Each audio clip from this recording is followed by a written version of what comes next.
Let me bring in my political panel. Lori Watkins is a Democratic strategist and former Florida policy director for President Barack Obama's 2012 reelection campaign.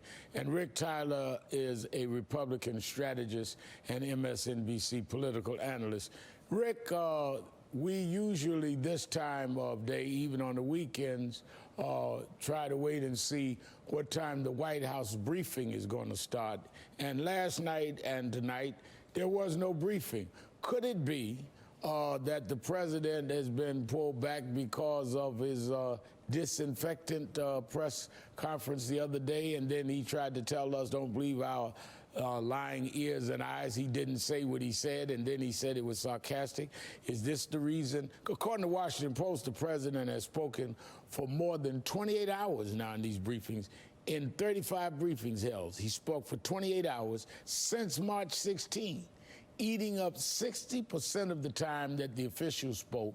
And over the past 3 weeks, he spoke for more than 13 hours, including 2 hours spent on the attacks and 45 minutes praising himself and his administration, but just 4.5 minutes expressing condolences for coronavirus victims. Rick, is that why we're seeing a weekend off from these briefings, that they realize that this may be damaging his reelection?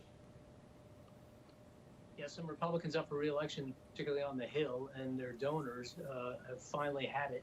And I think that the injecting with disinfectant or somehow getting a UV light on the inside of the body would somehow get rid of the virus, despite the fact that disinfectants have been known about since 1916. They became in wide use in 1934.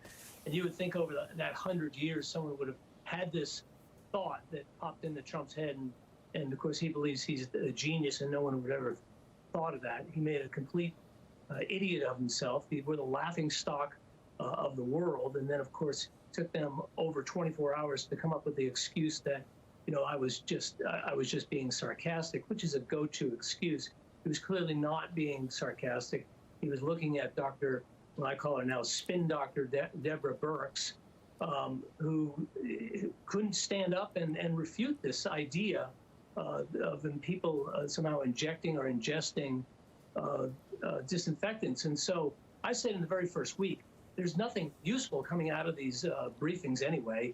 We get very little information, and when we do get good information, it is often contradicted by the president. So they're just net negative. They're actually destructive. And we do need somebody, because as the former senator just said, this government does not have a plan. They are doing literally nothing except managing a PR campaign. There is no plan. There is no comprehensive plan on PPE and on an ongoing. It's all ad hoc, or ventilators or masks. But what we really need, Rev, is two kinds of testing. We need testing so that at home, where people can find out if they have COVID on an ongoing basis, because this virus may be with us for a long time. And we also need testing to find out if people have had it and whether they're immune from it from some period of time.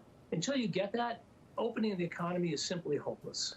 Now, Lori, the president has a go-to all the time: blame Obama. I mean, he will just for whatever reason, if the street light turns red when they were crossing green, it's Obama's fault.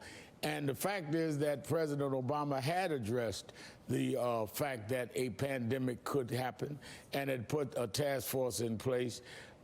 Is this, and I'm talking politically now in terms of the election, is this blame on Obama going to resonate beyond his hardcore base that is anti-Obama and believe the birther argument that was his main stick coming into politics?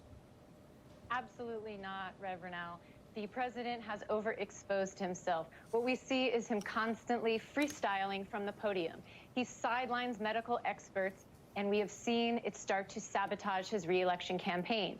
Trump has shown time and time again to now just not only his aides, but to the American people, that he's constantly pitting the economy versus healthcare. We see that he's doing this time and time again, and we've seen him be pulled back from the podium this weekend and just cancel the briefings altogether. People want this president to lead in a way that makes sense. We are all in the same storm here, but we are not all in the same boat. Right. And the president needs to send a very strong signal to the American people that together we can go from stress to strong, because so many people are anxious, they're fearful, and they're hoping that something good will come out of this, and they have lack of confidence in this president when he continues to come out and speak to the podium and say the most ridiculous things that he's been saying lately.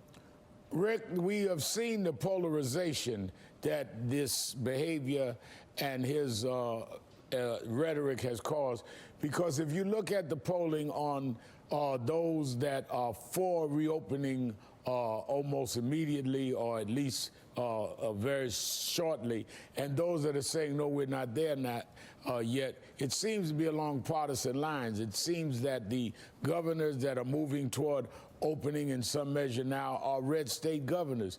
This polarization is dangerous when this virus doesn't know Republican, Democrat at all. Why are we looking at a polarized reaction to a virus that is not at all? The coronavirus is not dealing with the geopolitics of America in a presidential election year. It is incomprehensible, the idea that somehow your reaction to the coronavirus defines whether you're a liberal or a conservative or a Democrat or a Republican. As you say, Rev, the virus doesn't care. It doesn't care what you are at all. It doesn't care your ethnicity, your race, your color, nothing. If you stand too close to somebody, you can get infected. And as I say, we need a plan.